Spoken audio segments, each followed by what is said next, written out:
आखिर फैक्ट्री में कैसे बनता है गुटखा और क्या सच में इसमें कांच के टुकड़े मिलाए जाते हैं?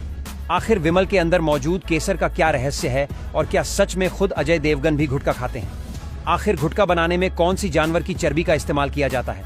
आइए जानते हैं। सुपारी के छोटे पौधे जब बढ़कर घनी कतारों में खड़े होते हैं तो देखने में वे किसी छोटे जंगल जैसे लगते हैं। इन हरे भरे पेड़ों से जो फल निकलते हैं वही बाद में सुपारी बनते हैं, लेकिन इनके इस्तेमाल तक पहुंचने का पूरा सफर बेहद लंबा और मेहनत भरा होता है। पेड़ों से जब फल पककर तैयार हो जाते हैं तब इन्हें तोड़ लिया जाता है और फिर सबसे पहला काम होता है इन्हें धूप में सुखाना, ताकि इनके भीतर की सारी नमी निकल जाए और वे अच्छे से सूख जाएं।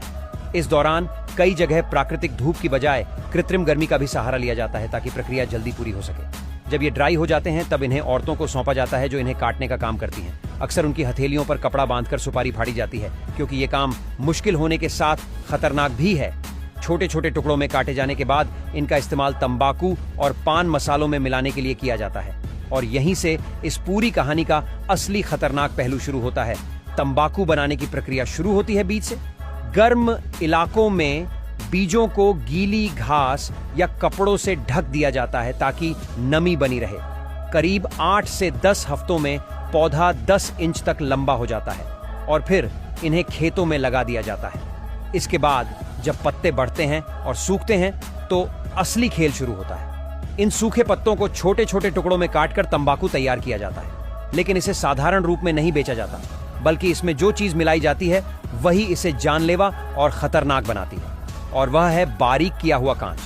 कांच की बड़ी बड़ी बोतलों को मशीन में डालकर पीसा जाता है, जब तक कि वह इतना महीन पाउडर न बन जाए कि नग्न आंख से उसे देखना भी मुश्किल हो जाए। यही पाउडर जब तंबाकू के साथ घुलता है तो उसका असर कई गुना बढ़ जाता है, क्योंकि हमारे मुंह के अंदर की त्वचा बेहद संवेदनशील होती है।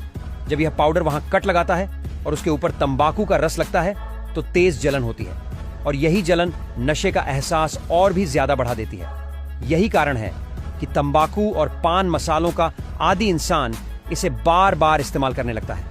हर छोटे पाउच में सिर्फ सुपारी या तंबाकू ही नहीं, बल्कि बारीक कांच की तेज धारें होती हैं जो धीरे धीरे मुंह और गले के अंदरूनी हिस्सों को काटती रहती हैं। कई लोग इस दर्द को शुरुआत में मामूली मान लेते हैं, लेकिन यही छोटी छोटी कट्स आगे चलकर कैंसर जैसी गंभीर बीमारी का कारण बन जाती है। इस मिश्रण में सुपारी, तंबाकू और कांच का पाउडर मिलाकर पान मसाले में डाला जाता है और फिर पैकिंग मशीन में भरकर बाजार में भेज दिया जाता है। देखने में रंगीन और स्वादिष्ट लगने वाला ये छोटा पैकेट दरअसल शरीर को अंदर से खोखला करने वाला जहर होता है।